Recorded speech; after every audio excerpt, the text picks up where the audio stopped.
€1 со камата ќе треба да му платат СДСМ на опозицијскиот лидер Христијан Мицкоски, откако судот пресуди во негова корист по тужбата за клевета и навреда. Треба да ги покријат и судските трошоци од 12.000 денари, а пресудата на свој трошок да ја објават во најчитаниот дневен весник. Судот пресудил дека СДСМ на Фејсбук изнеле невистините факти со тврдењето дека антизападниот пион Мицкоски му е продолжена рака на Груевски и дека тоа представува навреда.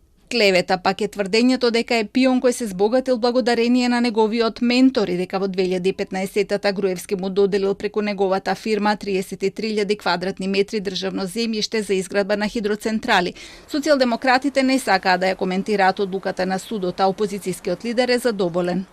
И со вака исклучително заробено судство, со ниска доверба, вистината не може да се заобиколи, а лагите да бидат премолчени. Канонадата на клевети, лаги и измислици од СДСМ и останатите нивни јавни, полутајни и тајни партнери.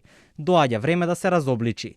Клевета според судот изрекол и председателот на Интегра Љупчо Ристовски со изјавата дека во клучни историски моменти Мицкоски бил против националните интереси. Тој не мора да плати никаква казна, освен да ја објави пресудата.